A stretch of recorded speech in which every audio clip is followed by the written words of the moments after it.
All right, welcome everyone. We're back again. NMG League, tons of racers for this league. Awesome to see.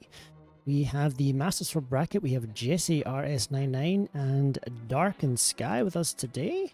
And on our commentary, we have Rob G. Beasley and Relkin. Take it away. Yo, what's up, everyone? Yo, how's it going, Rob? It's going good. Looking forward to another good league race. We've certainly had some exciting ones this season, not least the one that finished quite recently. Oh my goodness, yes. Yeah, if anyone was watching ZSR, you just witnessed the closest race already, and it's only week 1. I thought we already had close races this week anyway, and suddenly Corey and Ari decide to just up it a notch. Yeah, it doesn't get a lot closer than that. Yep. Also, my name is not Lech Tanzi, but you know, the bottom bar is lying about us.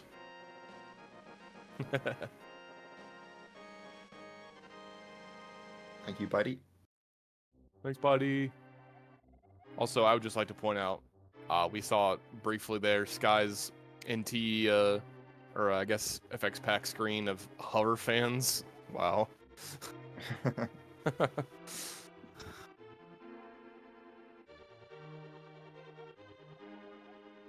All right, well, so I think the things to note about these guys is that Sky, in particular, has not run NMG for many years leading up to this league, and this is his first time doing it.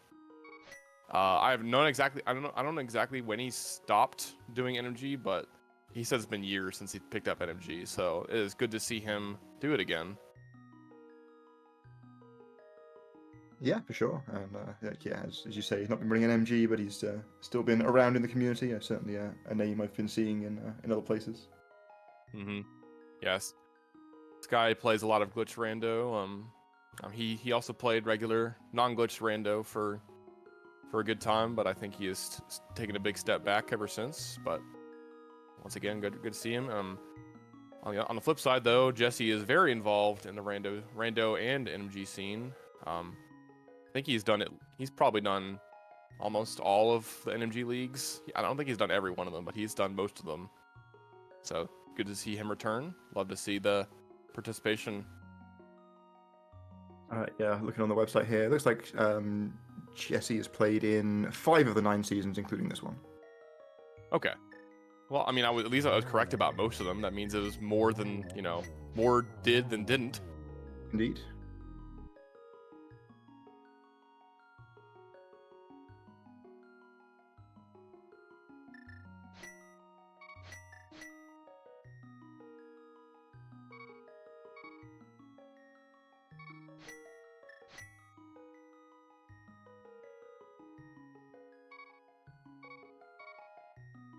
Getting started here pretty soon. Just getting our file names sorted, and then, actually, these are not the correct file names. Let me see if I can go step in and tell them, because they should not have the same file names. Oh yeah, they've just it's like they've both read the same set and not checked to see whose name was attached to which ones.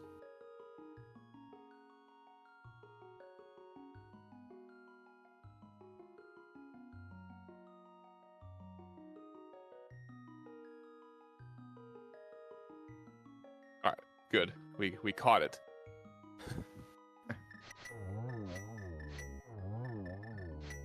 Yeah. Wouldn't have been a disaster, I guess, if they'd run with those file names. It would have been a pretty big coincidence if you'd earlier today spliced a run that used your opponent's file names. Nah, yeah. This is new. I think as of 2 leagues ago, where we are having file names selected for us by the bot that creates the race rooms. Thanks to Fox. So you can blame or thank him based on how you feel about that.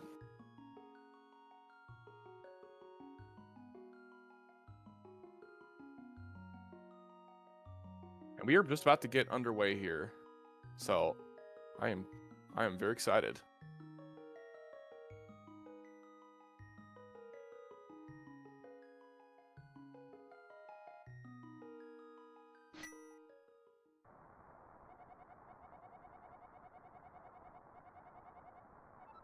right, here we go. Yeah, here we go. We're getting that tech smashing started early. Obviously, this is the part of always the part of the run where we don't have a whole lot to talk about, so we'll try and talk about general strategy for races versus PB attempts.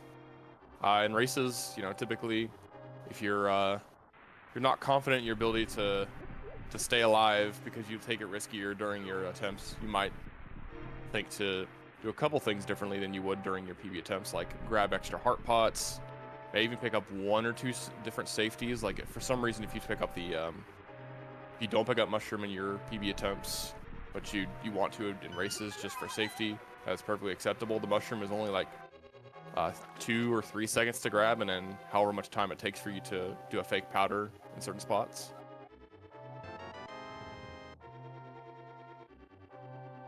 Yeah, that's a pretty good one. I know some runners are more advocates of just like stick to what you know in races and just try to be consistent. But yeah, it's certainly fine to add in some extra safeties. Mm-hmm. I feel like the ratio of grab sank heart to don't grab sank heart is probably like 99% of racers. I feel like I only know 2 people that never grab sank heart in races. Yeah, that's another one that's a very small time investment for what can be a really big benefit. Yeah, it's especially good for early in a run because it increases your total heart count by 133%, I guess, from if you start at 3. Yeah. All right, not 133, but 33%. Excuse me.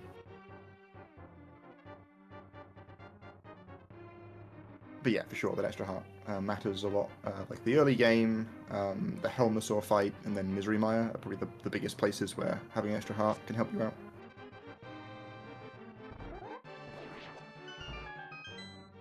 Yeah. Of note, Hera and Pod are 2 other instances where the Sank Heart actually gives you... The Sank Heart for Hera is just good because it's very easy to get hit in Hera on the Hera split. Too many things are just random, and you can't... It's even if you try to react, sometimes you'll just take a hit. And then Pod for the boss fight, Helmasaur, you can guarantee yourself 1 extra hit to stay alive instead of 3 hits you can take, or sorry, instead of being able to take 2 hits and be alive, you can take 3 hits and still be alive, and that makes a huge difference, believe it or not.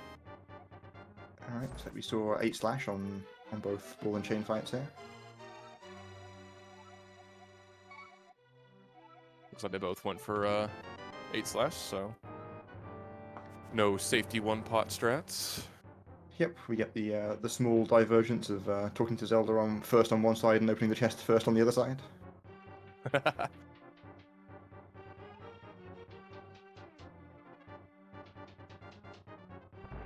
I think technically it may only lose, quote unquote, lose time if you like went 1 pixel too far to the left somehow when opening the chest and you had to face right to be able to talk to Zelda, but that's very negligible. Oh, we got bottom stair strats on Jesse's side. That's very interesting. That's definitely slower. Okay. Right, the casual boot special there, I think. Yeah, yeah. I think that's exactly what was happening. Rando brain kicked in, and he admitted he fessed up in chat, saying that was definitely not what he wanted.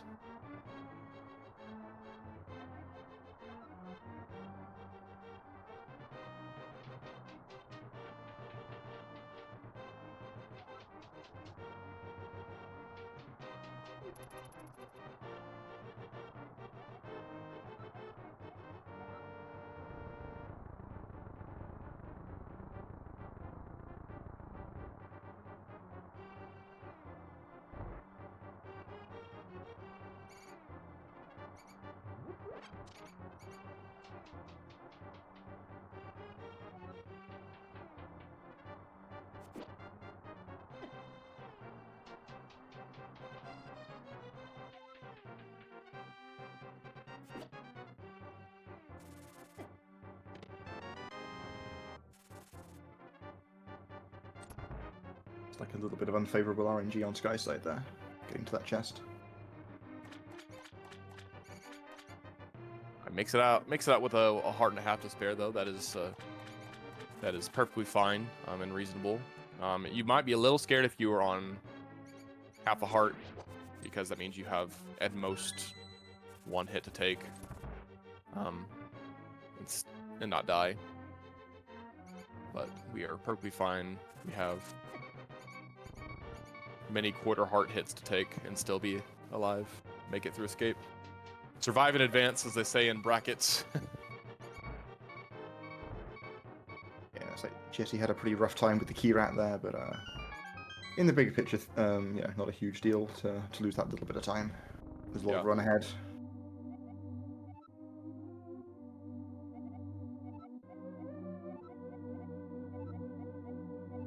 Yeah, for this caliber of runner here, about 128 on either side, maybe 129. I think the big thing you're looking for is just to see how well they do on the most important tricks that can lose you a lot of time if you mess up. I think generally overall movement is probably not going to be too different between the two. Their PBs, I think, are like within a minute of each other. So you're probably not going to look too much for that. You're going to look for how well they can they react to any bad patterns that come their way, and just execute the important tricks successfully.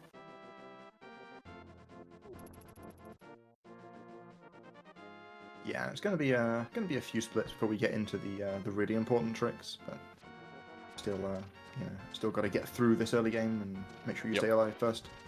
Yep, there's a whole run to do, of course, but there's definitely more important things and to be looking out for versus these little small nickel and dime moments. Yeah, speaking of which, Jesse seemed to get blocked by just about every Octorok. Ah, love that screen.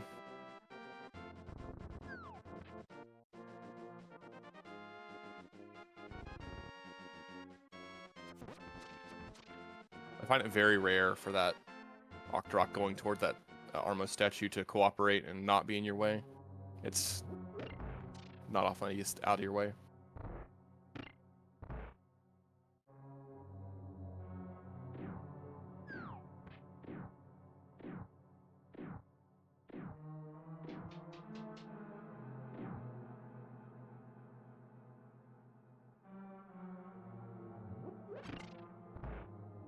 Coming here is a room where it's possible to lose a few seconds if you missed up just slightly. This invisible Stalfos room here. Looking good on Sky's end. Looks like he got it. Nice. Good job. And Jesse did a bit of an awkward movement pattern, but he also gets it. Yeah, and what we're doing in that room is we're kind of moving in what looks like a slightly odd way to avoid the points that will spawn in the Stalfos, and then you can kill a couple of them at their spawn points and save some time. Yep.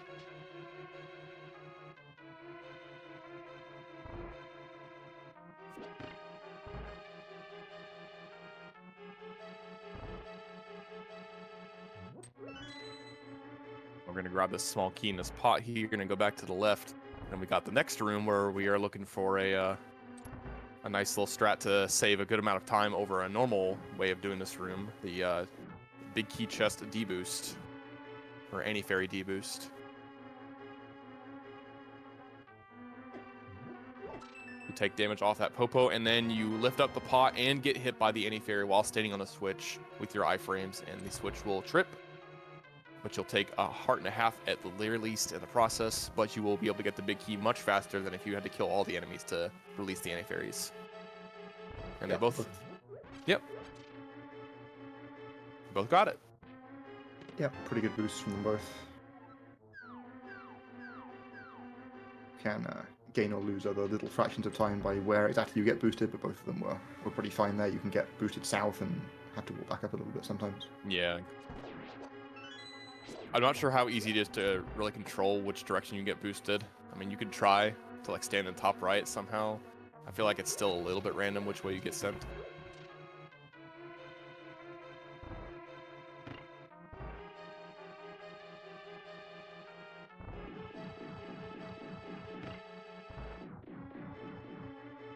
All right, and these last couple rooms are pretty important too, just to try not to lose too much time doing them.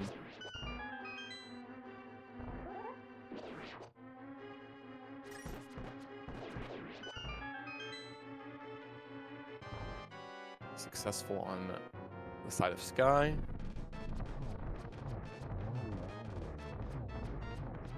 And Jesse as well. Nice. Looks like Sky is set up well for the quick kill here. Yep, good start. Oh, Ooh, oh, okay. This is going to be a bit off here. Yeah, Jesse killed the wrong one at the start there, and yeah, decent backup though. Yeah, only like a second or two lost, but yeah. He does have more arrows than Sky though. Sky did have to forego an arrow drop there because the Igor was shot to the left. That's just one of those things where if you want to do that room fast, you may have to sacrifice an arrow drop if you are unlucky.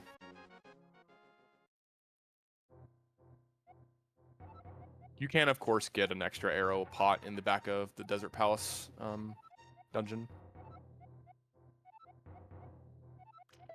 Yeah, that's like the next big point to make sure you have arrows. Obviously, is the Lamb Rollers fight coming up at the end of this split. Okay, looks like Sky does not do Saha rupees, so he will be doing tree rupees. I actually did not know what he did for his Aga rupees. I'm sorry, excuse me, just pod rupees.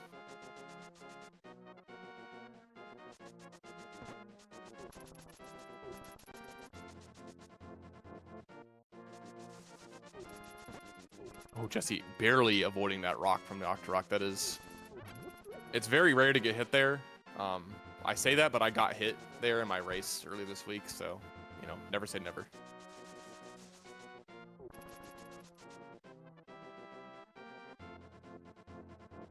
Optional, what we call spin speed here on this screen. It only saves, like, what?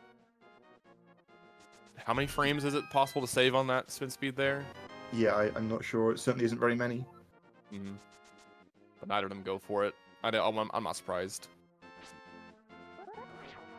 This one, however, is worth going for.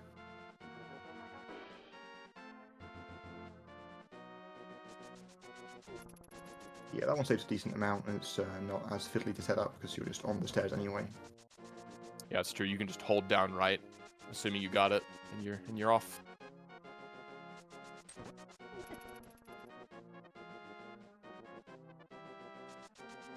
Because I'm imagining that, like, I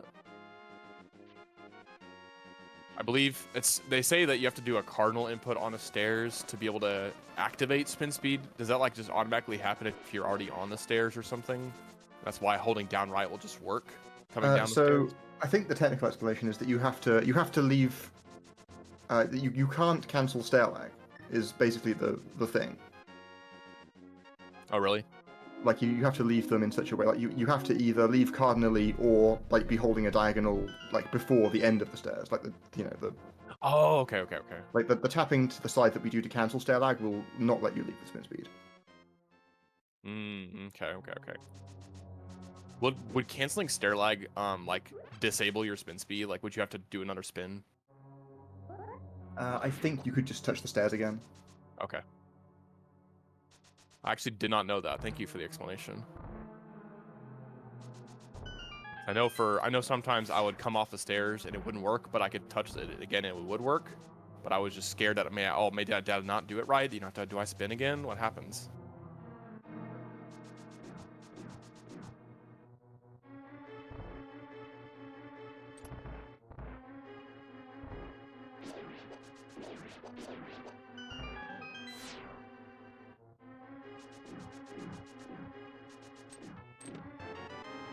RNG reaction room right there. We don't get good RNG on Sky's side. We have the single cannonball, which you have to slow down a little bit for. Jesse got the fast double cannonball RNG, so that is also one of the two other bad RNGs that you can get.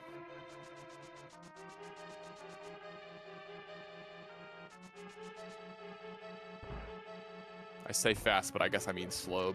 I don't know. I say you have to slow down because they are too fast. Yes. Not the other way around.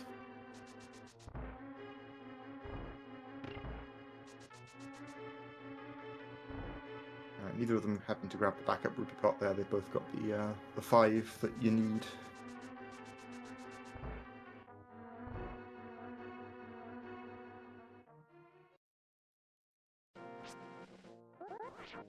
Ooh, Sky going for this spin speed. He doesn't quite get it, so he will just go ahead menu. It's a reactionary menu thing just to see if you get it and then not jump off the cliff in the process.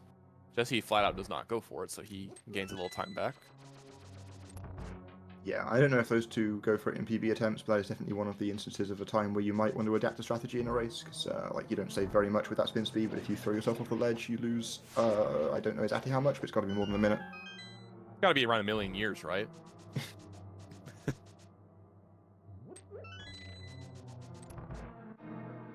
Like I'm not a scientist or anything, but that's just it feels terrible.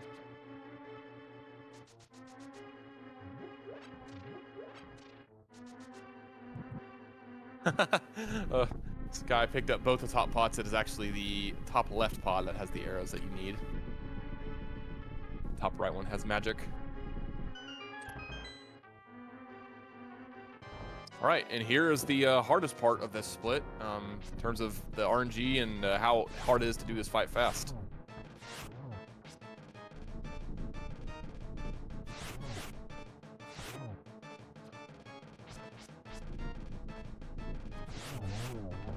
Jesse off to a great start. Yeah, getting a much more favorable opener there. Oh, actually 3 in the first. Oh, okay, so he's one more air on that guy and he's done. Yeah, couldn't quite get the 2 cycle there, but a really good fight. Wow. Just like that, that 3 cycle gives Jesse the lead. Ooh, Sky actually almost was actually one heart damage away from dying. Yeah, the rocks do a full heart, right? Or is it the Lamos themselves do a full heart and the rocks don't? I know something in that fight can do a full heart, I think. Yeah, I'm pretty sure just touching the Lamo is the 1 heart damage. The rocks only do half.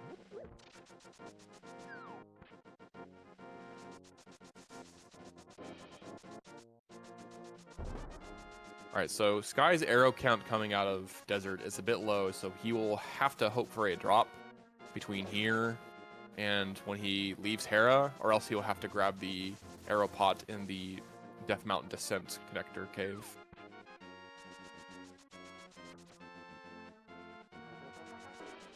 Up just here on this screen, you saw Jesse do what's called a fake flipper, where we, this version of it, where we hop on the very edge of the screen and transition before the game kicks us out of the water, and we can swim without flippers.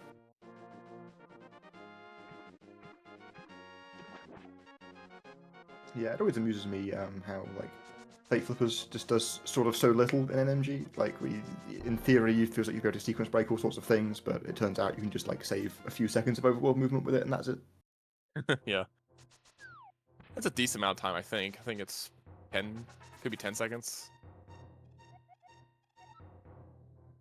So otherwise, you got to go. You could lift the rock that's just around the swamp area, but you go straight up and then go to the left side of this tree area, the down left of castle, and then you go left of the castle, called by side breeze. You have to do that in English because you can't fake flipper in English.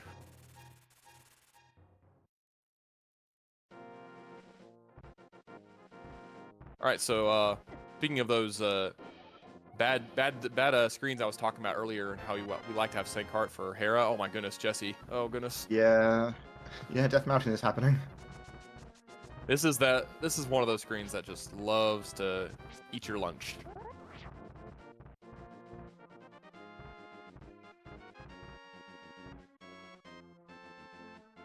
Jesse actually walking into the left side of that warp. The quick warp is on the right side. Is typical to cancel your... Oh, also Sky not walking on the right side. Cancel your spin speed on the right side and then walk in from the right.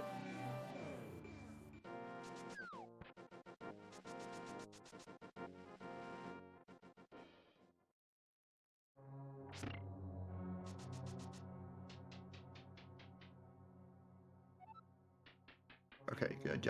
I didn't quite see if Jesse got the key before mirroring there, but yeah, it's all fine.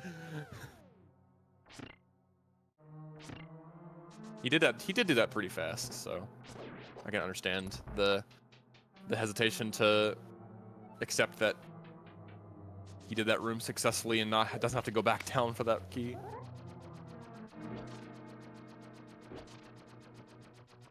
We gotta sit here and hold our sword out and do some poke dashes here on tiles for a little bit. There is a... Go ahead. Yeah, so neither of them doing any of the fancy strats in this room, like the boom strats, or even like the swag stuff, like pot spin speed. Yeah, no, I was thinking... Sky's brother, actually, Spleeby, is a big proponent of pot spin speed, so he might be... He would probably tell Sky to be like, hey, come on, man. At least do pot spin speed if you're not going to do the boom strats.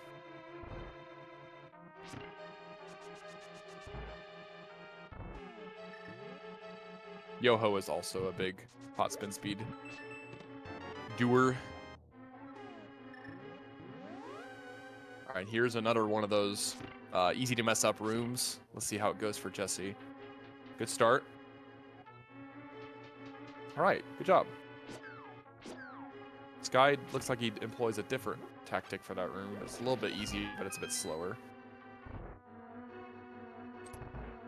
Yeah, it's definitely one of those rooms where you just want to find the strat that works for you. It's one that can go quite badly if you mess it up. You can lose a few seconds, like scrambling around to try and kill them. I don't think we saw Jesse hit the switch, if I'm not mistaken. Looks like we've got a bonk set up for the bomb jump from Jesse here. Sky going for the spin. Gets it.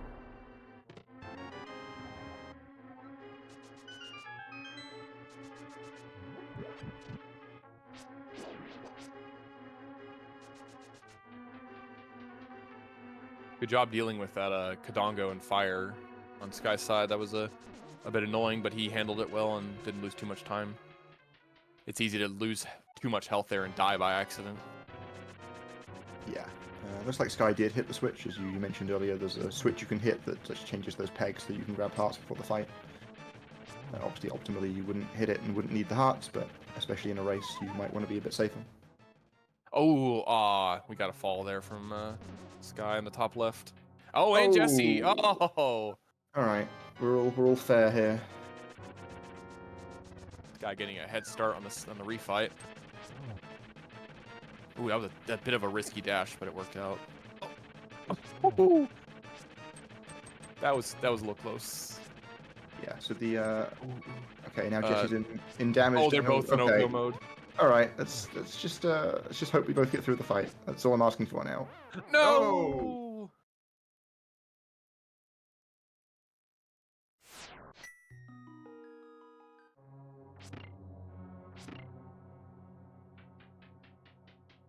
Jesse makes it, taking a big lead over Sky. Yeah, ordinarily that's not the mold on the fight you'd have wanted, but it was the one you needed right now. Sure did.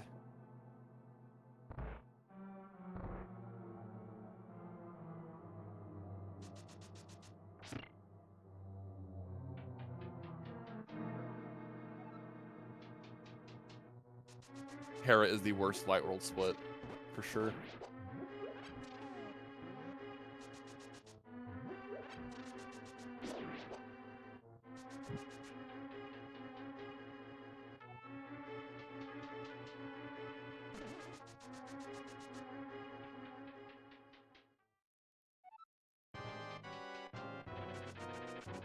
Alright, hopefully Sky gets a good refight here. Can make it out of this dungeon. Oh, okay. Well, I could just speak too soon. Yeah, or Moldon could just be spawn camping you. That's a good one. Jesse doing bird shot there. Pretty good execution of that trick right there. Yeah, so the goal for what Jesse's doing right now in the Lost Woods here is to kill 4 enemies without taking any damage in order to get a red rupee tree pull.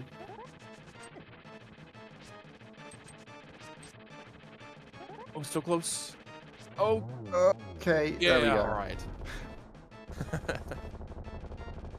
We have made it out of Hera.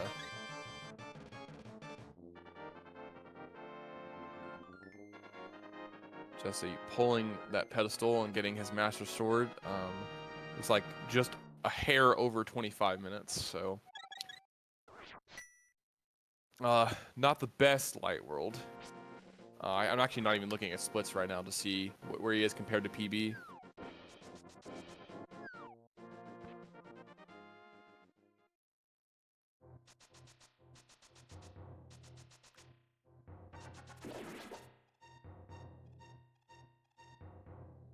But I mean, I imagine that a Moldorm Fall would not tend to leave you coming out ahead, leaving Hera.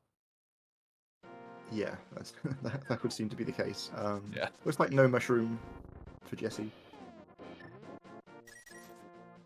Gets the red rupees out of his tree pool, which means he did it right. Sky actually needed to pick up that last rupee there. That was a bit of a mistake. You want to be above 24 rupees leaving that screen. Or 24 or more rupees leaving that screen.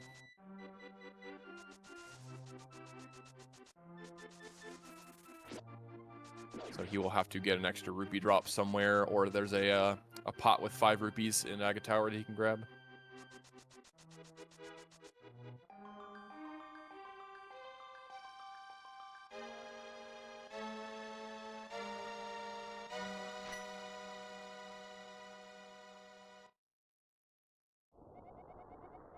Alright, Jesse's going to be entering Aghanim's Tower here. This is a fairly like technical dungeon. There's a lot of kind of interesting strats you can do to kill the enemies quickly, starting from the very first screen here.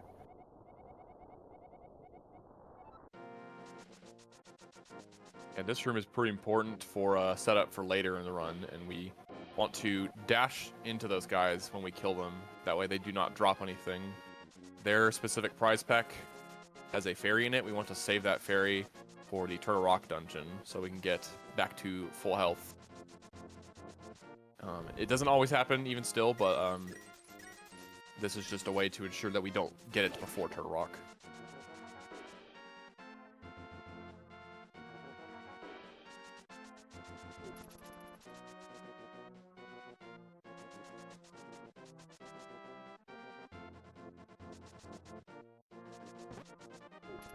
Probably the most technical rooms coming up here in just a second.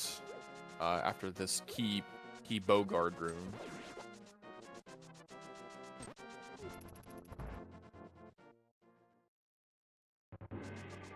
I set up for the key dash there as well. It's a little bit more fiddly with beams. It didn't quite get that second arrow on the right one. He got a blank fire. Didn't quite get the spin to kill the top guy there either, so not the best. Oh no! Getting blocked.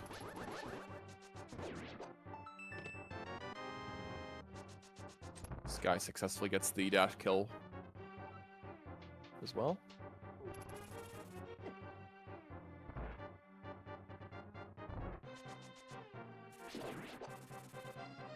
Oh, that last guy can be persnickety.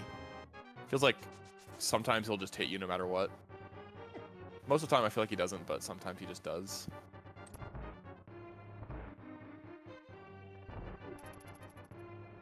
Yeah, usually you can just, like if you do get hit and don't fall in the pit, you can like use the invisibility frame to just walk through him and get up the stairs though, so it's worth remembering, because it can be tempting to try and take out your revenge on him, but you just want to go. Go, go, go. Alright. You want to talk about uncontrollable time loss. Here's your guy right here. This is one of the 2 parts of the run where we cannot control how much time we lose, and now we're already losing at least 6 seconds.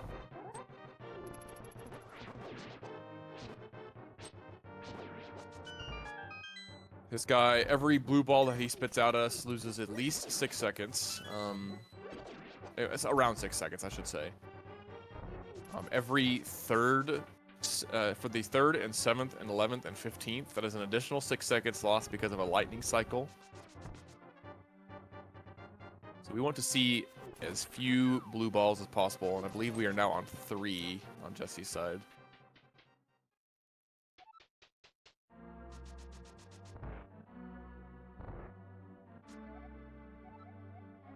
Yeah, the thing we can control in this fight is where you stand when you release your spins to try and knock Aghanim as close to the middle of the room as possible to reduce the average warp time. Mm. Yeah, and then for the on the 4th of every 5 attack cycle, you want to hit him towards the top of the room because that's where he always shoots the lightning. Yep, very true. There's like 4 for Jesse. Mm-hmm. So that is over optimal blue ball or 0 blue balls. That is a 30 second over 0 blue balls.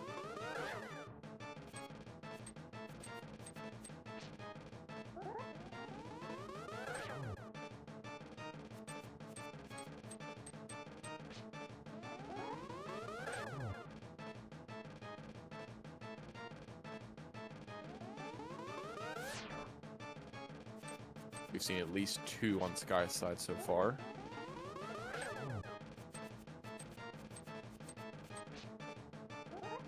Trying to get some boomerang clips there just for fun.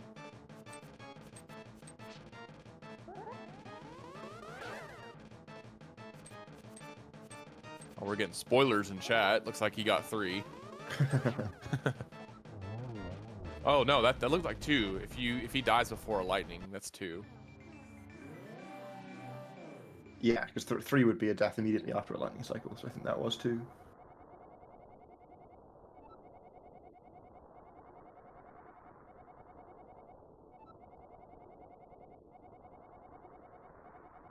So saving about 18 seconds there then versus Jesse's Aghanim fight. All right. So Sky will need to. Looks like he did not go get that rupee pot, so he needs to find 3 more rupees before he goes and pays the monkey. Yep. Don't know what the fastest way to get 3 is here. Is it bonking the tree, or is it? Yeah, it probably is, right? The tree bong, I believe, is fastest. Yeah, there's a tree just south of the pod area. You can bonk. I think it's a 2nd tree on the left. The furthest statue on the left there is also money, but that's slower than just bonking a tree. You also get 3 stun prizes if you really wanted to. Right. Oh, not quite. Get these guys out of the way. There you go. There we go. Backup strats. Yep, that's definitely the other thing about racing NMG. You want to know your backups. Mm-hmm.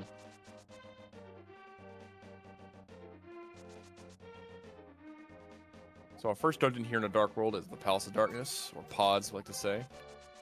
We mirror a total of 4 times in this dungeon because it is just the way the optimal key routing works.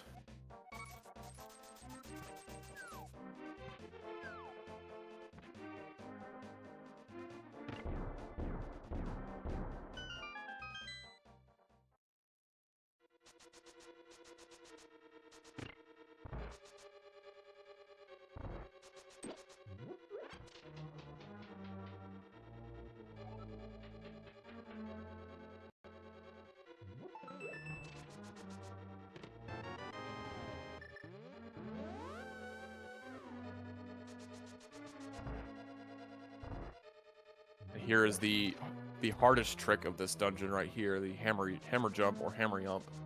We need to stop on a specific vertical position and place a bomb to the right, and then move ourselves into another specific position that will blast us into the rail and through it, so we can get to this big chest a lot earlier. And we got it on Jesse's side, heck yeah. I didn't mean you to mirror though. Yeah, you typically want to do as few, the fewest possible amount of menus to set that trick up as 2. If you are, I guess, lucky enough to stop on the correct pixel both times.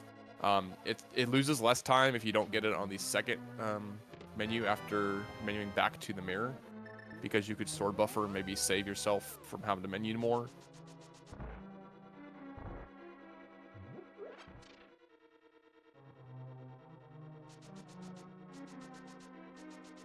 But you are timed because of the falling bridge, so it can be a bit stressful.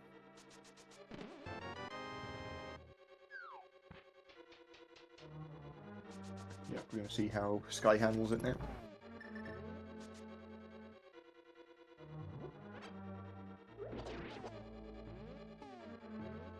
Too high there. That's good. Good.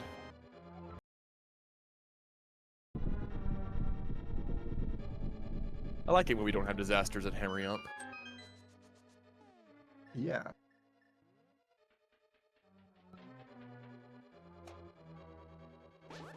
The other important thing to remember about after you do Hammer Yump is to get up to full health. You want to have beams to save 2 menus in that room that Jesse just went through with a switch. Ooh, unfortunate. Yeah, slight turtle party. Now Jesse can only take 2 hits on the boss and be fine.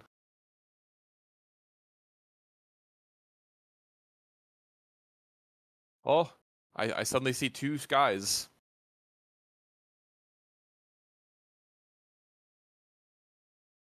You let Bitey fix this. Well, I would tell you about Jesse's Helmstor fight, but I currently can't see it, so.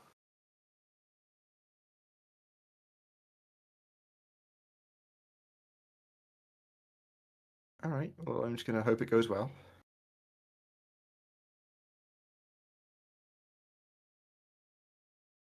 Apparently he lived. I think that counts as going well.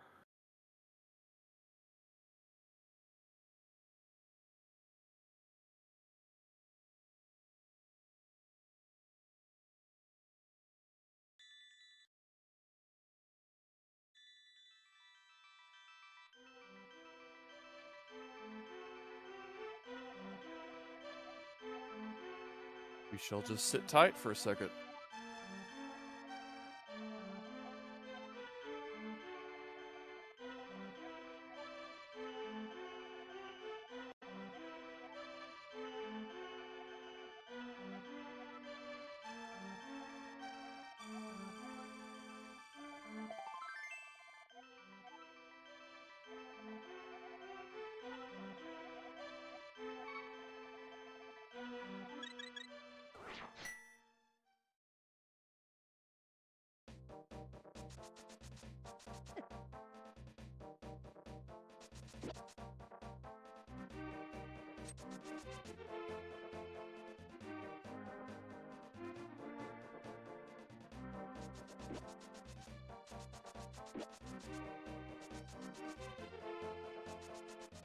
All right, we're back. Awesome.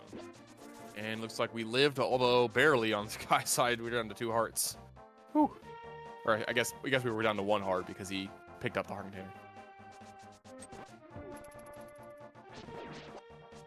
Uh-oh, Jesse not getting the first try hammer dash across the bridge there, but able to fend off the enemies and do it again.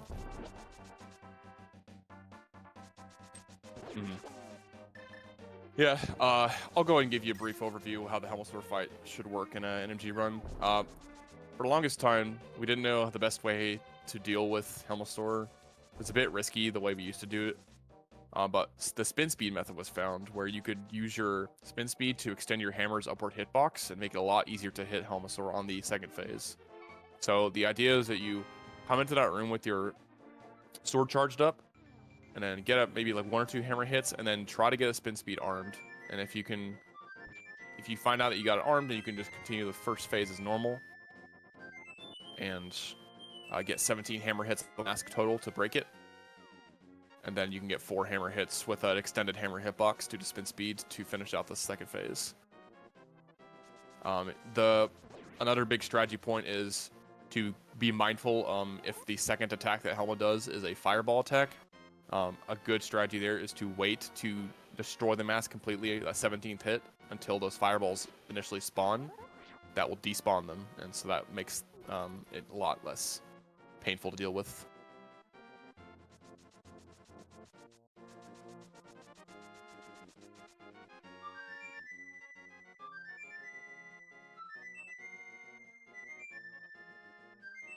All right, and meanwhile, after the Palace of Darkness clear, we are heading over west to get our shovel and flute before we head over to the Kakariko Dark World portal.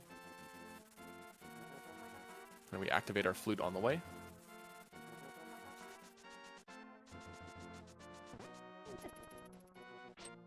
Ooh, Jesse, his upward dash there was too far to the left and it ran to the guard.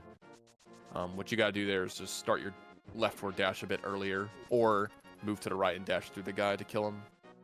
All right, we had a combined 5 digs to get our flutes today. I completely didn't even notice that. Thank you for that.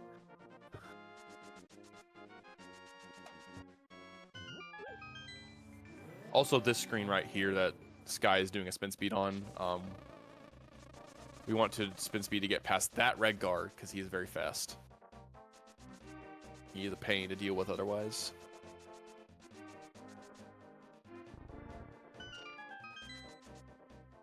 Right, Jesse's going to be the first one into Thieves Town here.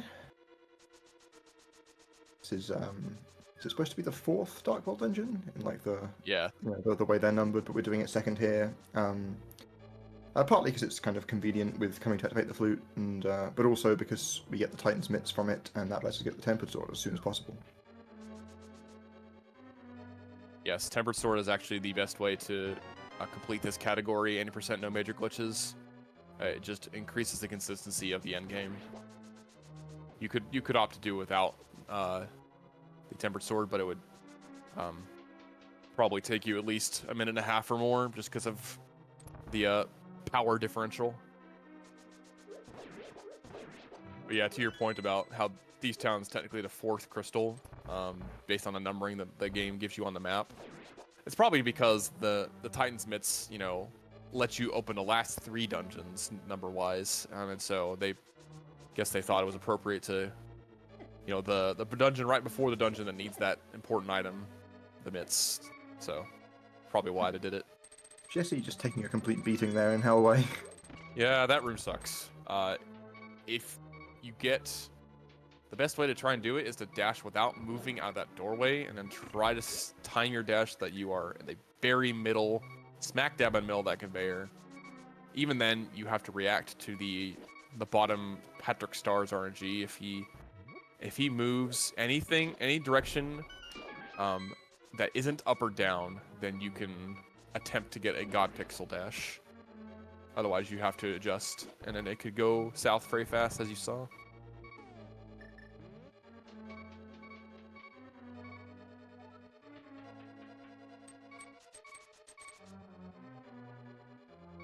Yeah, there's a few hearts we can pick up in the basement here of Thieves Town, which might be recommended. You certainly do not want to die to blind. No. Oh, we are down to half heart now.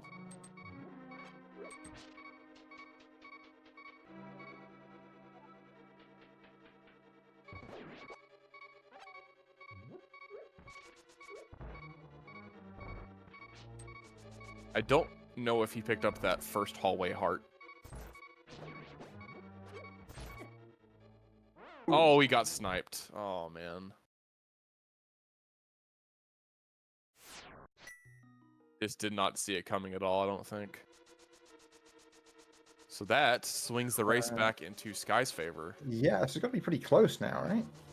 Yeah, no, Sky's ahead. Because now... I mean, Jesse doesn't have to go back up to the attic again, but he has to go hit that switch and then go the way Sky's currently going. Yeah, true.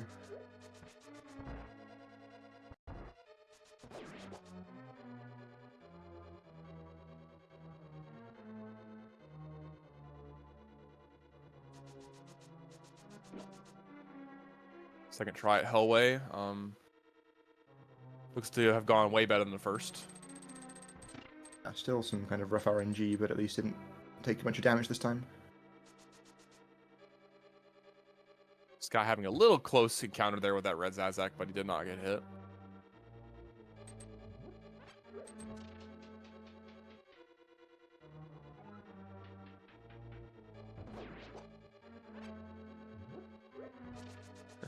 Jesse getting all of the small variety price pack drops. Yeah, and he collected the toilet bomb twice and then got the bomb drop there, so it was super well stocked for bombs. Yeah, he also got the arrow drop earlier too. Nice. Yeah, both of them have like really big arrow counts for this point in the run. Yeah, what another big Okay, actually, I'm going to talk about the blind fight first. So this fight, if you do it essentially the same way every single time, the fight will be as easy as heck. If you do one little thing different, it can go off the rails and it can be very hard. But we have what's called the script, and we can do that, follow that script, and make our way out of this fight pretty well. Slight little mistake there at the end, but not too bad. Yeah, for the most part, the goal is to stay on script as long as you possibly can. Ideally, the whole fight, but like the later it goes wrong, the less likely it is to go very wrong.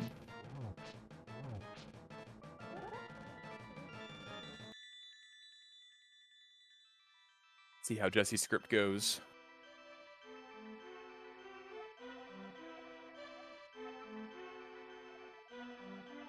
All right, he actually has a perfect script essentially. I mean, you might argue that, you know, blind was a little bit into the light, so it wasn't perfect, but eh. I want to say it may only be possible if you have sword beams. Is that true? I think it might be. I've not really done like tons of work on that, but I feel like that. Like I don't ever kill blind outside the light completely without beams. All right, so in this, right after Thieves Town, we have to go collect some money and the frog to go turn him in. So that's what we'll be doing here shortly. So it's not a whole lot to talk about here. But I was going to go back to what I was talking about with the drops that Jesse was getting. I called it the small variety pack. It is cycled, I believe, is magic, 1 rupee, heart, 5 arrows, magic, 1 bomb, and then it is, I think, rupee heart again, and before it loops back around to that first magic. That is probably, you could argue maybe it's like the second most important drop pack, because it could save you time in Dark World, or it maybe even in Light World. But if you keep track of what drops have happened from that specific drop group, then you can determine what kind of strats you might go for if you opt to pick up certain pots in areas you may or may not do, depending on what you get. Specifically like Swamp Palace, there's a couple rooms where you might pick up an extra bomb or extra arrows, and then even in Turtle Rock as well. So something you can keep in mind in your speed runs, but it's a more high level thing to keep track of.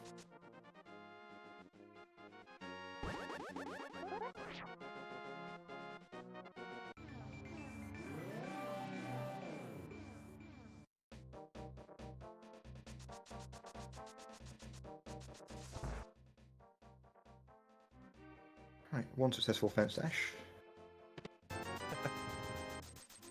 Yeah, that little screen right after getting our Tempered Sword. If you press left and A on the same frame upon entering that screen, and then turn upwards, you will nudge along that fence and not bonk. That's what we call fence dash. Glitched rando runners or glitched category runners might have a little leg up advantage there on successfully pulling it off, because you could switch grips during your world transition and the mirror portal, and you could do a boots clipping motion where you use one hand to hit both A and left. That's what I do there. Yeah, it's funny how many of the tricks in this game just kind of boil down to pressing 2 buttons on 1 frame.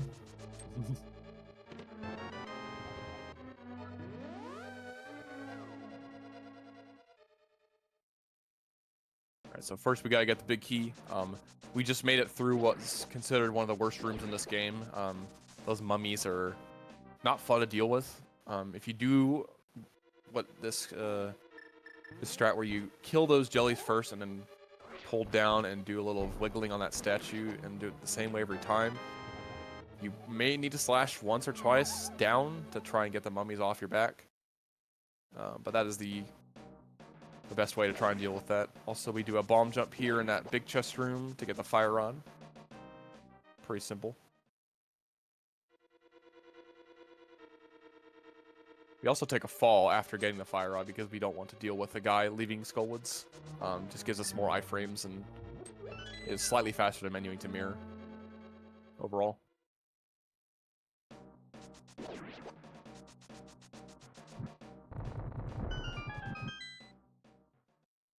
Jesse having to slash through a Molorn there because there was one guiding each pit. Oh man, Sky got too big of a nudge on that little block there, so he got hit by that fire snake as a result.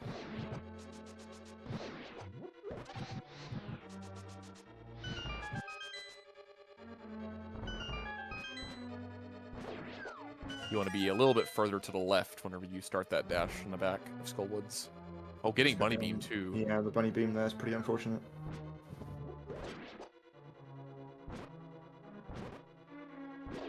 Because now all the enemies in this room are chasing you. Oh man, this room is taking us so long. Okay, we got the key.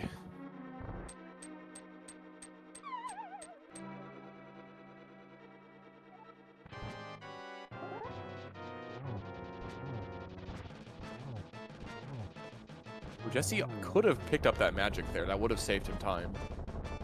All right. Sky cleaning up his Skullwoods, though, with a decent moth fight. Only 3 spikes moved, so good way to not let disasters get the best of you, you know?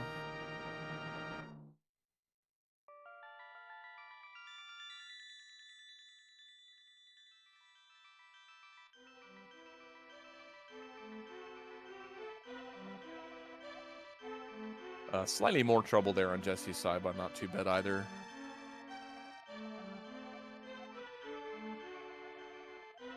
I think a couple of his slashes knocked Moth into the spikes. Not what you want.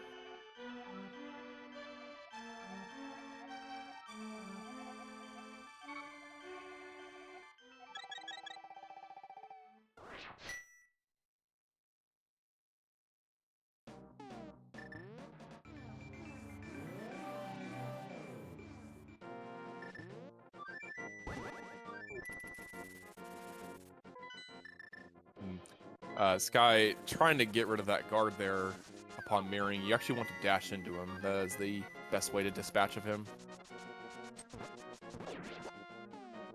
Dispose of him, I think is the better way to say it. Dang, I could have swore that Sky was on the right quick work pixel. I guess he was just 1 pixel too far left. Yeah, I'm not sure. Like I think he was too far left when he menued and adjusted. He might have adjusted all the way to the right. I'm not sure.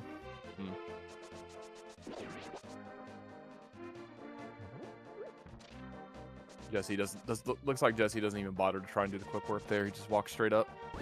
Oh, dashing a little low there. You don't want to dash too low there, or else your dash will be a little slower due to the grass. Yeah, you want to move down just slightly from where you spawn in. It also, no, I think based on where he was dashing, he wasn't at risk of more chances for skull bushes, but point is that it's a still slower dash because the game thinks you were in the grass dashing versus just dashing higher where you're not dashing through grass. You're cutting the same row of grass that you're dashing through.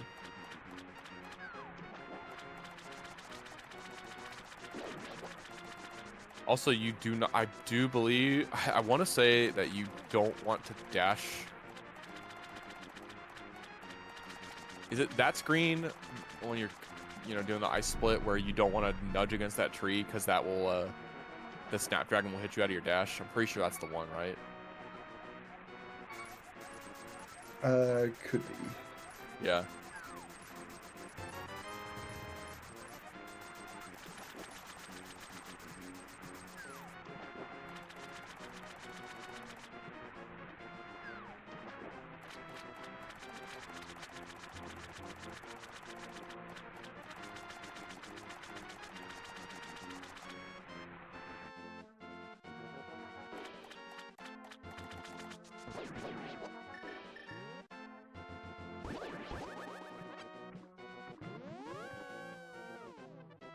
Azora getting in the way there of Sky's trip to the tiny warp.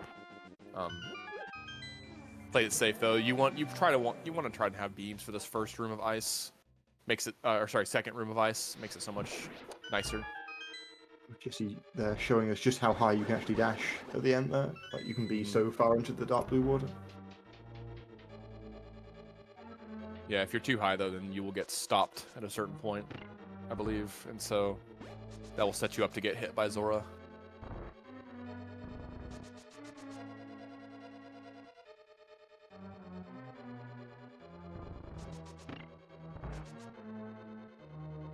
A couple technical rooms coming up here. We got this Bomble floor room into Stalfos Knights, into Conveyor, into IPBJ room. All a bunch of sort of hard rooms plus RNG dependent rooms. Just see how they go. Oh, we're too far to the left there on that slash. He can get his heart back though in his next room.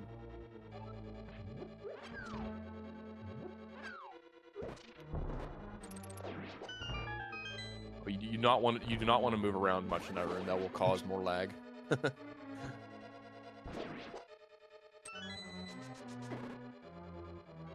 Oh, dang it.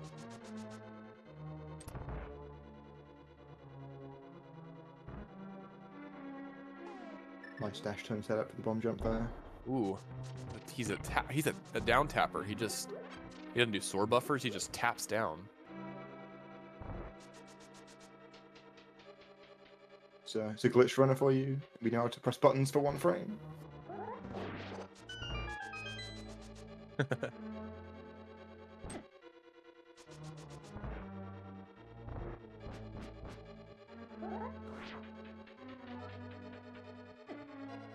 gets the stair clip, he gets kicked to the left.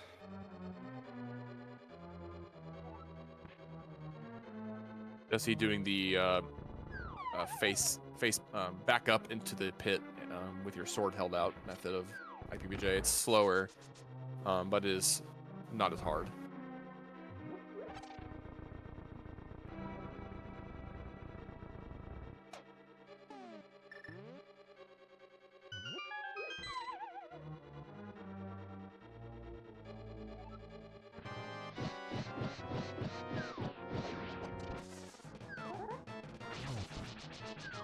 See if Sky can get the... Oh, didn't get the sword charged in time, so going to have to go for a backup here, but gets it reasonably well.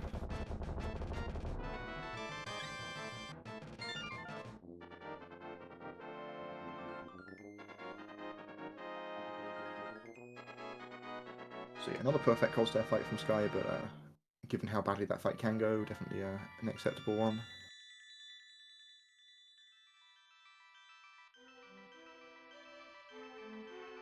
See how Jesse handles the fight.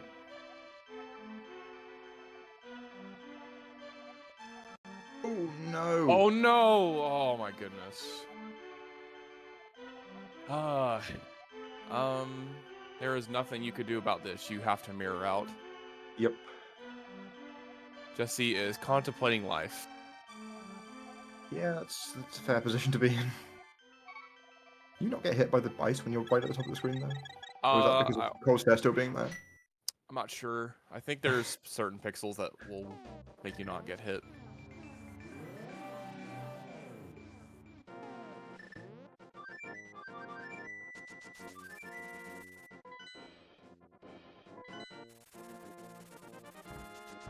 Oh, he had a hard drop? Okay, he can go back in. He has magic to go back in. He could go to swamp, like it's kind of dealer's choice at this point. No, okay. It looks like Jesse is opting to throw the towel in here. I do not blame him. That is... Yeah, the secret third option. Yeah. Sorry about that cold stare there. I'm not sure. I actually looked away and I didn't see how that happened. He just moved up too far before the last shot. Okay.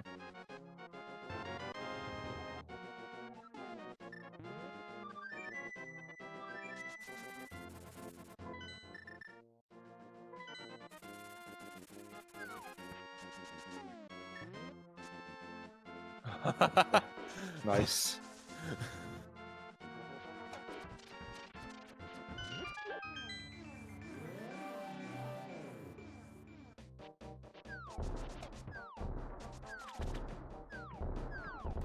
Oh, we get double Sky again. Let's go. Oh, we're getting his timer. Let's go. And his cam.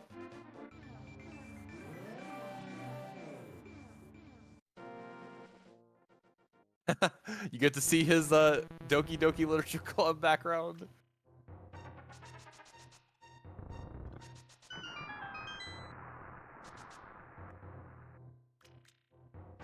Welcome to the stream, Sky. Great production value.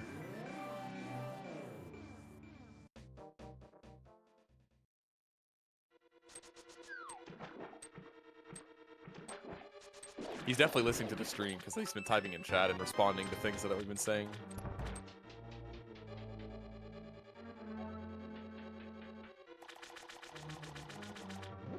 All right, well, we can talk about how things are going on the Sky's side. Obviously, not on PB pace due to that Moldorm death early on and the fall. Actually, I think a couple falls. Only a minute behind though, so he's playing well. Looks like he got a golden donut as well in Ice Palace. Heck yeah.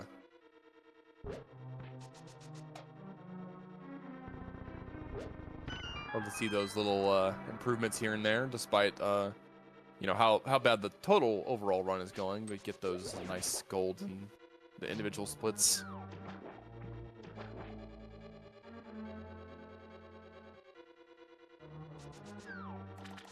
Yeah, I hadn't kind of like realized that like the rest of Sky's run must be pretty good given the like the amount of time lost in Hera.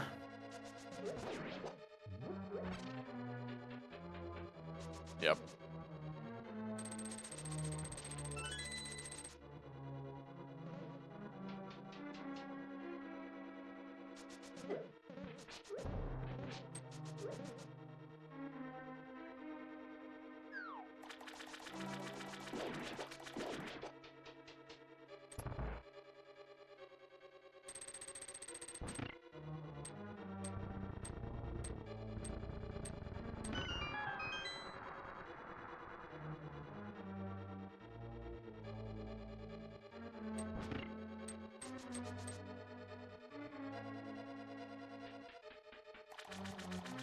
Alright, Sky doing the important thing of remembering to hit the switch on your way out of that room. You cannot get the big key otherwise. Feels like the kind of mistake that everybody makes exactly once at some point. Yeah, like never again. I shall remember this day.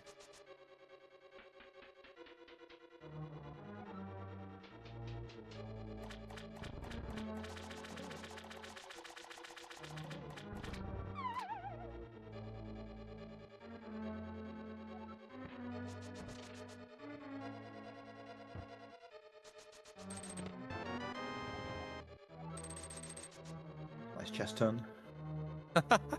Oh yes, it's another thing that the Spleeby Sky Brotherhood is. They are known for their chest turns. Ooh. Yeah, that guy can get in your way. What I find is if you don't have beams and he's not electrifying, then you just go under and around him. Just don't bother with him.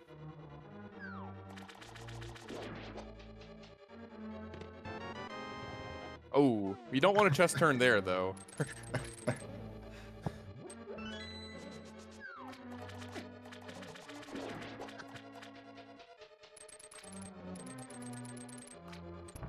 We want to do that room a specific way to allow us to hook to that key pot on the right side of the room.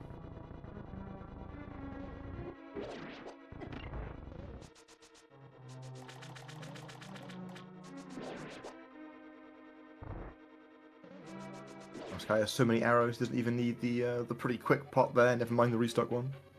Nope. He also has 4 bombs. Not even the bomb either.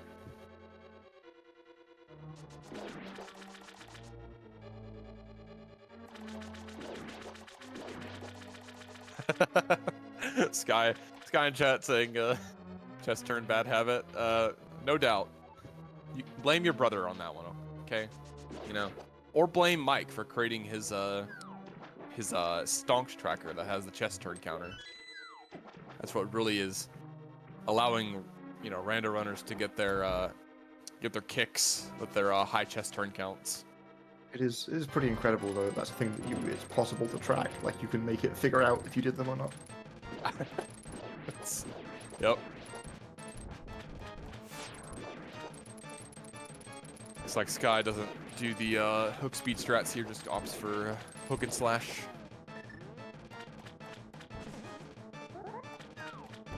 He's, interestingly enough, yeah, I didn't think I was going to work too well. You actually don't want to be all the way at the bottom of the room whenever you're waiting for him to start phase 2. You want to be a little bit above the bottom of the wall. That way, the initial movement of Argus will be down right instead of immediately bounce off the wall into upright, which can cause your fire rod shots to frame roll, or you might poke them after a couple fire rod shots because you're too low and stuff.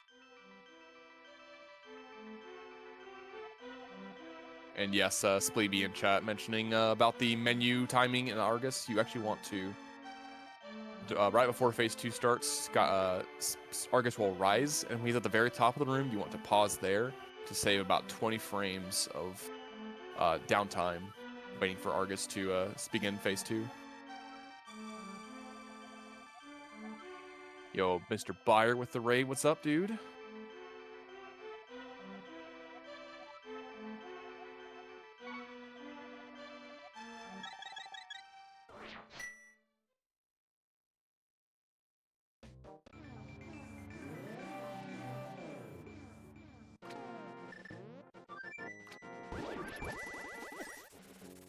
Oh my goodness. Oh. The point of getting ether. Where are we going? Oh no. The point of. Oh no, there's a heart there too. Oh. The point of getting ether early is so that way you could just stand where you are and fluke to 6 and not worry about getting hit. And he still moved.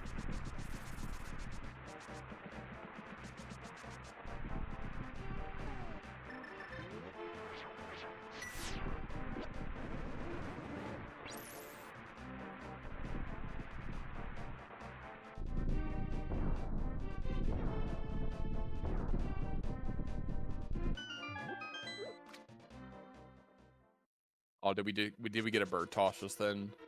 Sure did. May as well. Your run might be dead, and looks like you're getting a leisurely stroll through the rest of this.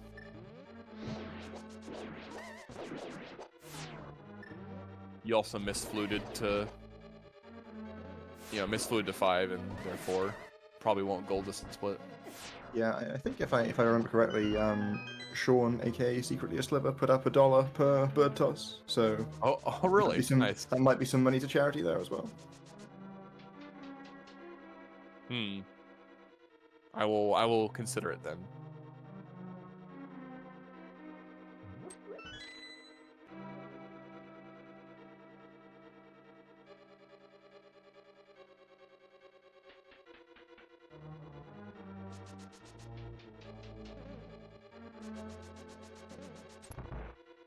Getting the bad RNG in that lobby room a second time through, if that fire snake is going the same path that you are taking and he's in front of you, you have to walk for a little bit and then you can dash. On the flip side though, you will get to dash immediately down once you're up on the second layer, on the top layer, excuse me. The fireball will not hit you.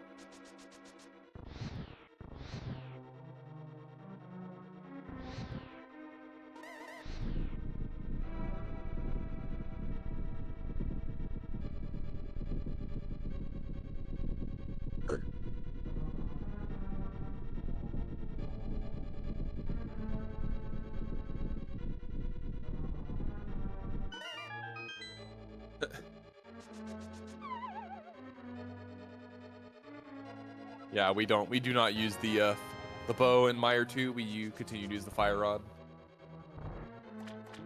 Or I guess rather we menu to the fire rod out the gate after entering Mire.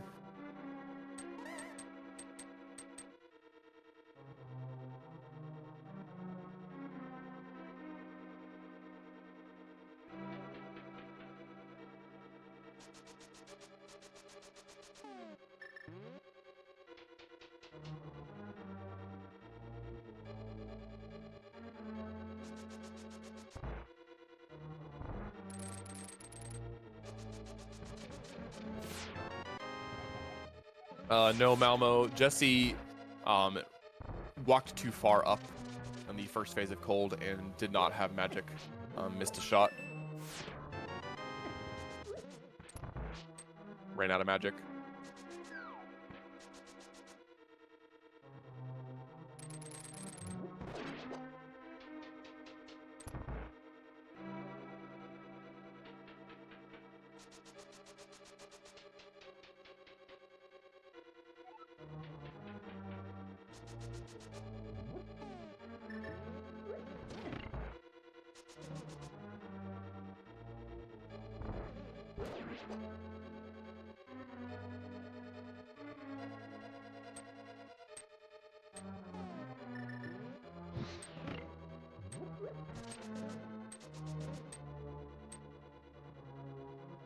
Looks like Sky successfully pulled off the spooky action there.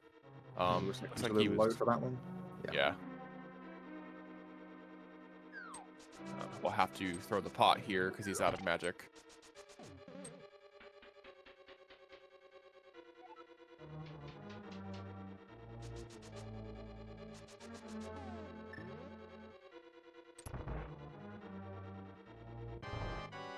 See how he does in this video fight.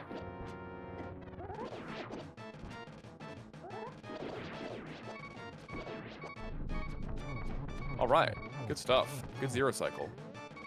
Oh, maybe not. Okay. All right. We're fine. Whitey, don't look.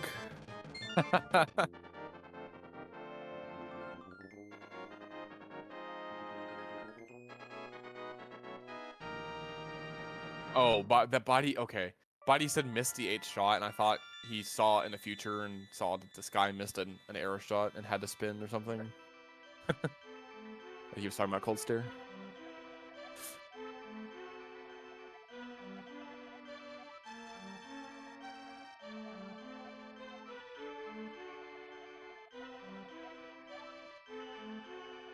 All right. Well, Sky has to go get the ice rod still. It's the last thing he needs before the final mountain climb.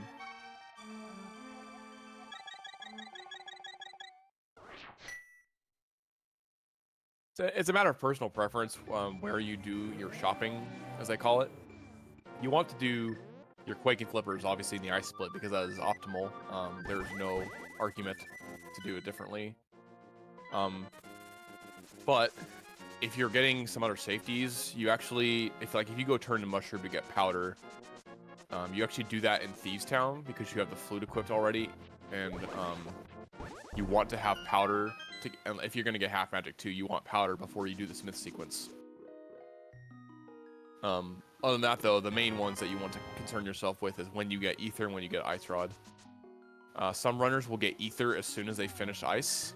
They will go straight to the mountain after defeating cold stare. That is a safe way to ensure that you will have beams for the Mire overworld screen, or I guess Mire in general. And then they can save Ice Rod for after Mire. But some other runners, to try and be more optimal, will actually get the Ether Medallion in the Mire split because they have the hook shot to save about 1 second on mountain climbing. And optionally, you can go straight to Ice Rod after that in case you get hit to maybe farm some hearts. Or you could just wait until Turd Rock anyway to get your Ice Rod.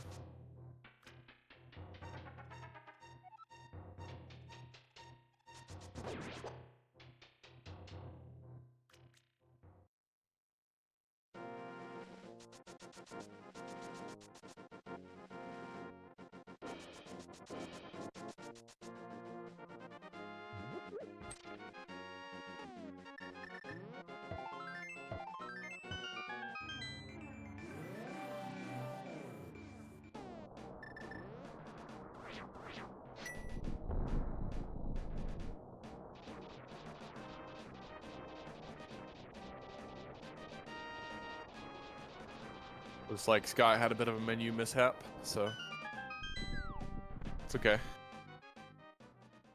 We keep going, right?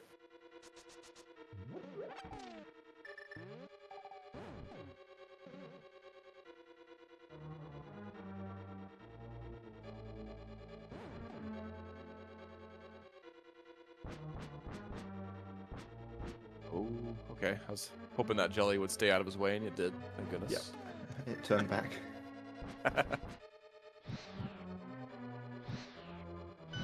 It had second thoughts. Oh, are we too low here? Yeah, I was gonna say that's gonna be tight.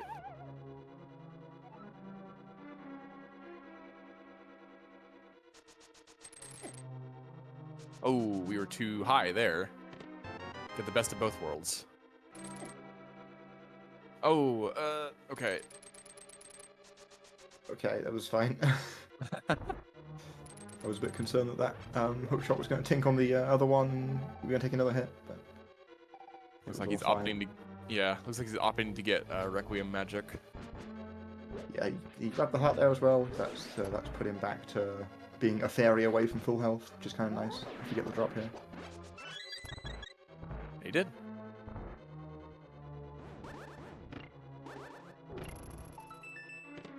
And cooperative turtles, excuse me, chain chomps to not immediately lose that full health we just got. Turtles, chain chomps, you know, we're in Turtle Rock. Oh, but we do not want to. I wonder if he just thought his dash was too far to left and was getting hit by the anti-fairy, so he just stopped it.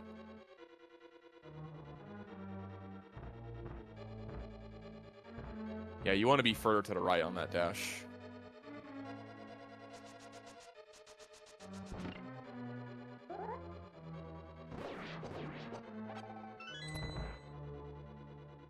Why not have another full magic?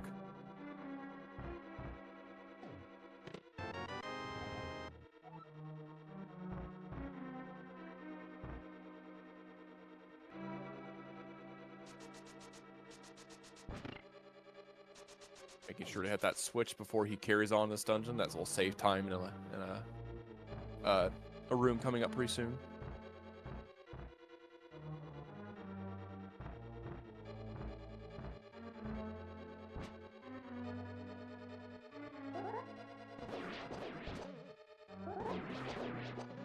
Oh, poking that pokey. Yeah. Not too much harm done though. Oh, he thought about it.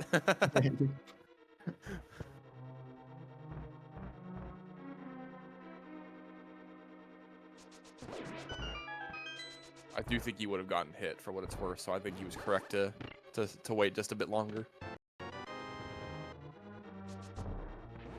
Oh, he's gonna get here. Oh, gosh. Okay. Oh, no. Okay. Gotta be a bit careful now, because I mean, ordinarily you'd be taking some damage in this room as well.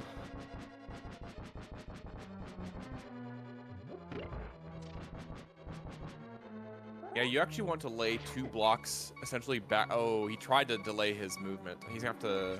Okay, he's just opting for the safety platform.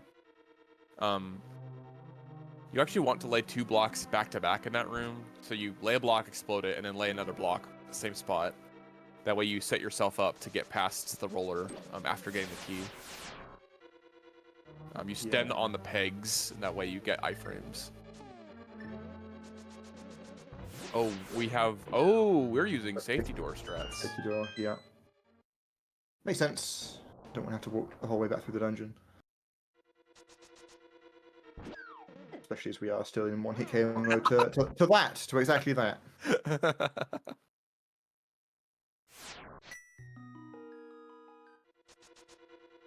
Okay. I appreciate that one, Sky. That was really good. Oh goodness. Okay. All right, let's just get shot again. We'll get some more health back. It's fine.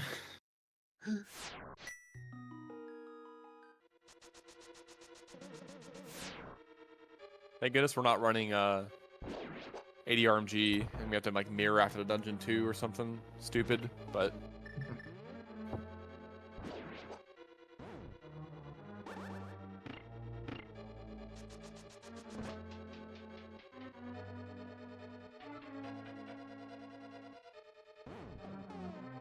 yeah, but Sky is, as you can tell, is smiling after the fact, so he's having a good time here.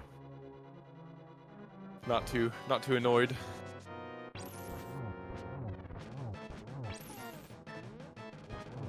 the backdoor kill on the firehead. Sorry, ice head stuff. And that kills the ice head as well.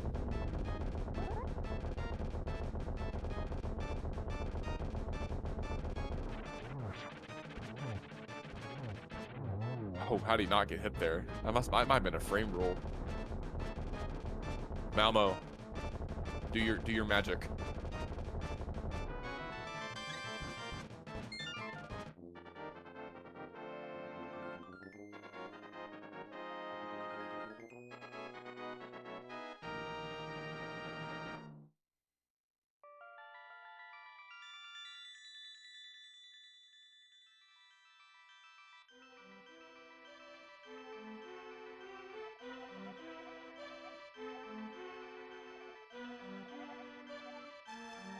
All right, so overall for this this run that Sky's on, he is going to be about 2 minutes, a little less than 2 minutes behind PB. So for how bad this run has gone, he's kept it together decently well.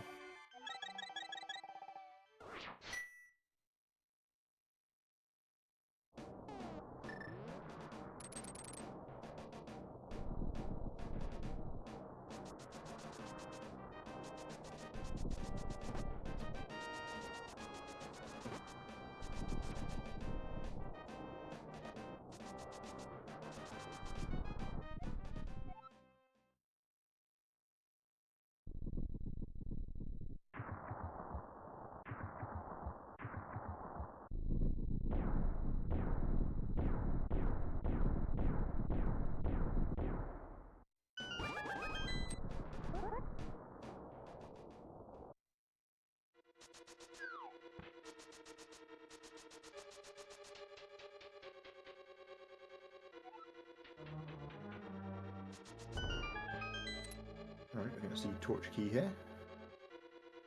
With a nice little safe option. Yeah, it's one of 3 possible keys you can choose to grab in the Ganon's Tower.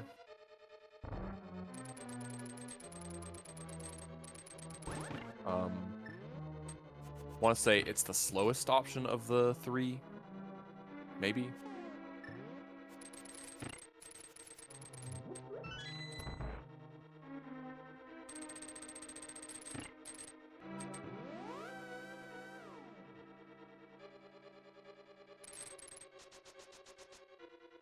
In this specific category, I think it is the slowest.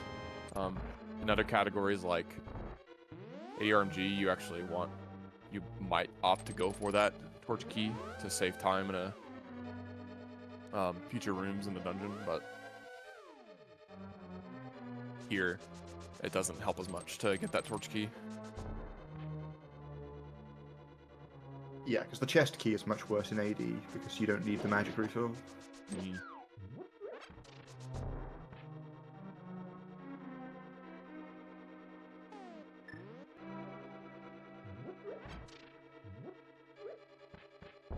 A bit of an awkward setup here. Oh, he didn't get hit there. Wow. Incredible. Huge. Magic saved.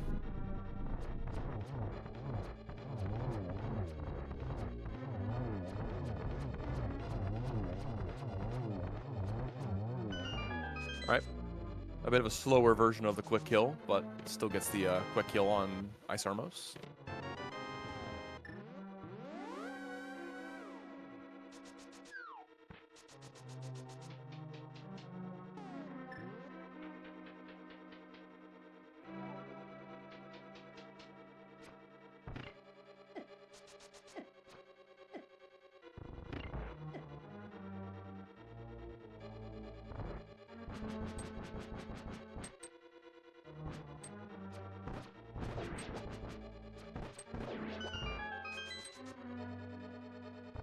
Going for the sword flail strat to position the units.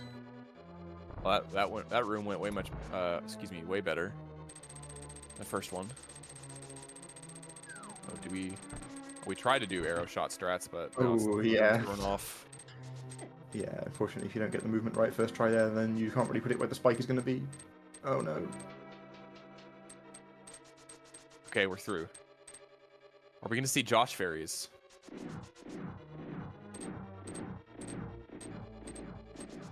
No, we are going on.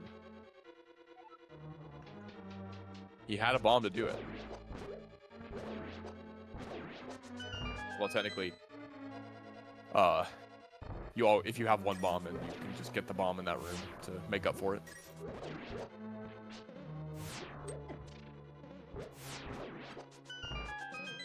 Gauntlet. Gauntlet.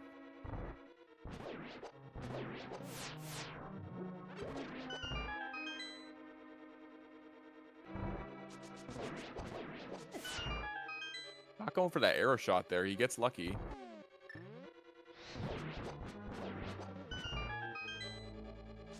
Alright. I think only the second room didn't go too well. Everything else seemed fine.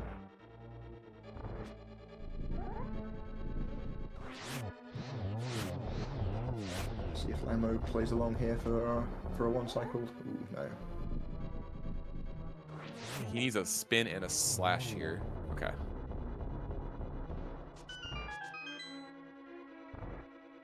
Opting not... Oh, he didn't need that magic.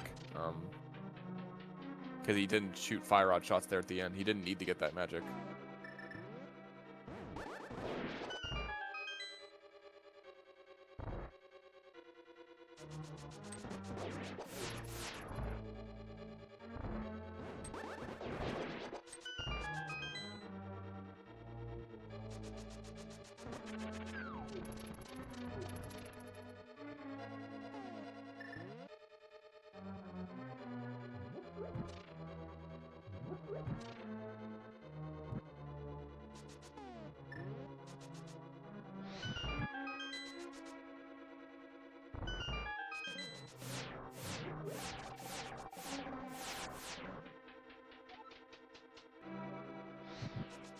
Alright, we did not despawn the tower.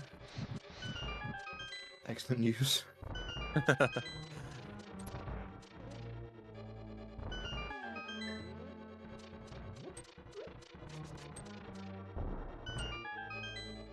think I have seen it happen in a race exactly once.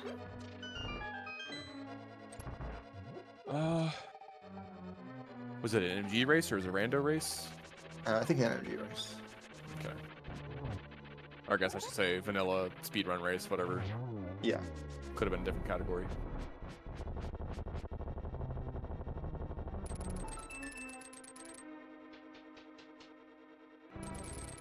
Gets to the Moldorm fight there. A way more trivial fight than the Light World one. Yeah. Tempered Sword is a much more useful weapon.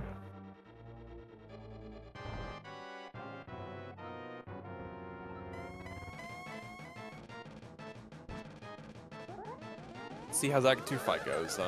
Just like the Light World variant, we can get blue balls. Okay, that's just like that. That ruined the perfect fight. That would have been it. Gets this the second perfect fight, or I guess second perfectist fight. Man, I don't know, man. Just Yeah, that was the best fight possible with that pen. words are eluding me today. Correct, Spleeby. I don't want to invalidate this guy's run. You should know, right, Spleeby, from qualifiers? He was setting up to try and hover that Ganon hole for a bit. I saw him lean forward.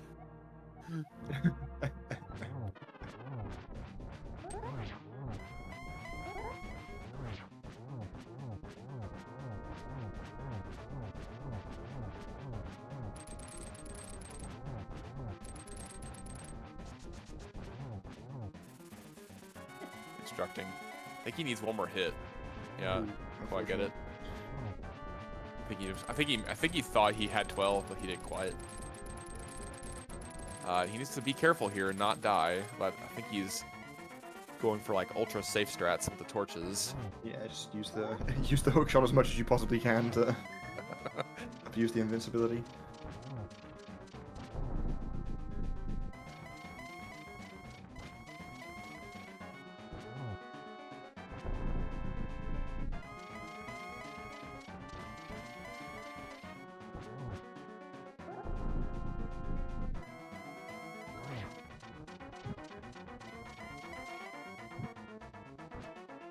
It's the torch glitch. Nicely done.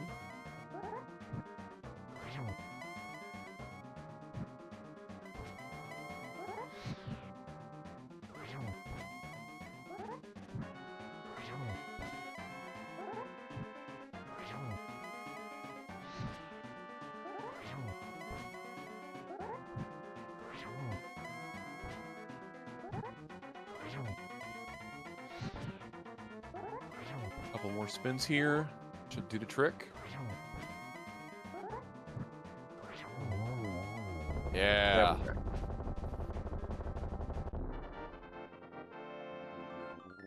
Get those GGs in chat for DarkenedSky winning this race.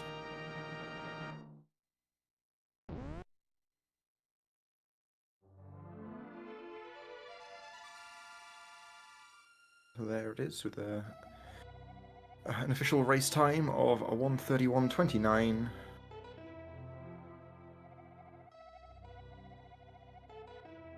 One minute 39 seconds over his PB. That is perfectly fine for a race. Yeah, for sure. And we're now joined in the voice booth by Sky. GG's man. Hey, thanks. So Was something. yeah, that's how races go though. I mean, you know, I'm sure you were not feeling too great after that Hera debacle, but you held it together. Oh yeah, for sure. Even if you watch it back, you'll see, because I fell and then I died. When I fell again after the death, I actually stood there for a second. It was like, do I even keep going? But I guess it just goes to show that anything can happen. GG's to Jesse. It feels really bad to run out of magic like that. Exactly. This game's pretty rough sometimes. I feel like the longer I played, the worse I got. But only like my second ever NMG race. I'm not really used to the racing pressure. So I'm sure I'll adjust eventually. Yeah. I mean, I was trying to recall if you had said exactly how long it had been since you had been running NMG. How long had it been since you had been running between now and your last runs? So I did it a couple times over the last year where I would just like pick it up for a day and try to do a run. Never finished one, but this, like, when I decided I was going to do League, that was my first like serious attempt in about 2 years. So I have been picking up some strats and learning. There's still a lot that I have to do, but I definitely have been getting better. So it's good to see. Yeah, I know that you had gotten your 129, I think, as your qualifier, I want to say. Yeah, that's right. Yeah, that feels really good, I'm sure. It was pretty good. I skipped straight from 130.57 to sub 90, so that was really good. Mm-hmm. And even this run's only 30 seconds slower than that, so with how awful this went, I'd say I'm definitely improving.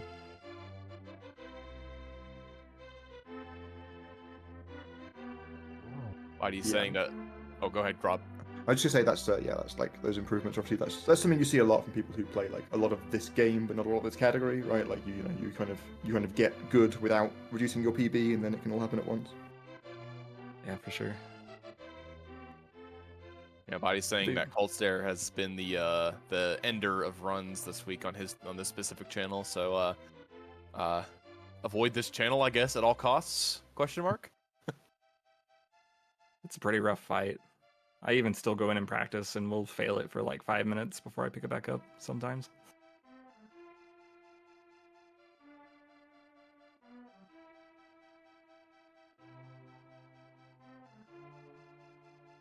Yeah, I was thinking also in your Turtle Rock, I guess I'm sure at that point you weren't really stressed or anything. You were just trying to, survive in advance because all you need to do is finish the run. It just that Crystal Roller Room, you had quite an adventure, and then you just decided, I guess, I'm just gonna open the safety door. Yeah, lost all my health. I was like, I don't want to drag this on any longer than it already has been, so I'll just open that door. Yeah, cue the immediate 2 deaths upon exiting and re-entering. Yeah.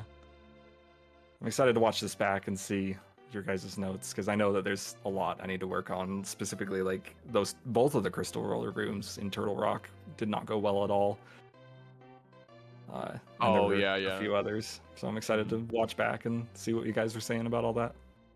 Yeah, I did try and give a few pointers here and there, but not literally everywhere, but in some important parts that where I noticed that there was some trouble thanks to maybe potentially not knowing what the right thing to do is in certain spots. Oh yeah, for sure. I appreciate that. Mm-hmm.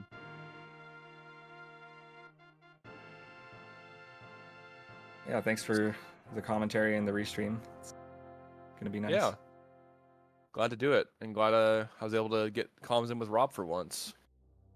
Yeah, for sure. It's I mean, I'm always glad to do some comms for League, and yeah, nice to do one alongside you, Rolkin. Heck yeah. Thanks, Body, for hosting the restream.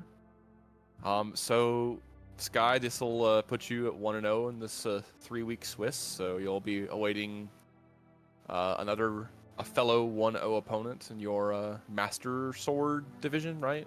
Right. Yeah. Yeah. Has that all those matches? Is this the last one, or is there still more? I don't know actually. I think everybody else is done.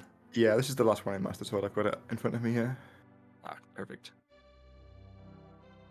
Let's see. Who are your potential opponents? You got maybe Concision. Okay. Ray Zeus. And TSO. All right. All three of them will probably beat me, but we'll see how it goes. Never say never, but yeah. Looking forward to your next race. I'm guessing. Yeah. The most important thing I think is that I'm back to having fun with this, because back when I was just doing like scattered attempts, I would get extremely mad, and I still do sometimes, but I'm back to having fun with the game, and that's what really counts in the end. For sure. Oh yeah, I also was gonna I should have been looking at both the winner and loser to tell Jesse your opponent is gonna be someone amongst secretly a Sliver, Quinmo, and Spaces.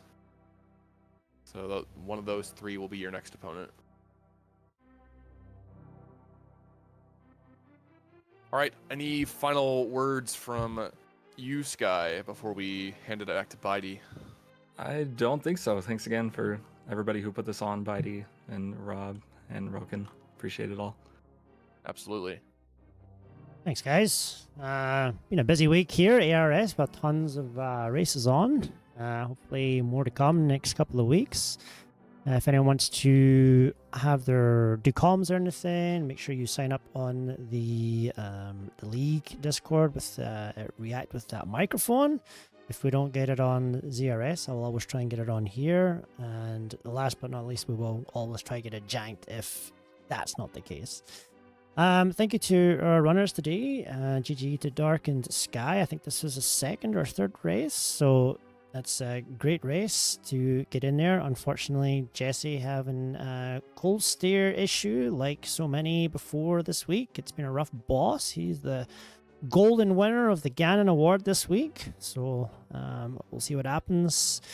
We do have some races coming up tomorrow. I'm not sure if I won't be here, but might be on some ZSR. I think there might be a 4-week even. I don't know. We'll stay tuned for that. But thanks again to your comms, Rob and Relkin. Fantastic job. Had a couple of minor issues in the middle there. Twitch was being a little bit funky, so I appreciate you guys being patient there. And all the best for the weekend and next week. We'll see you back next time. Take care, everyone.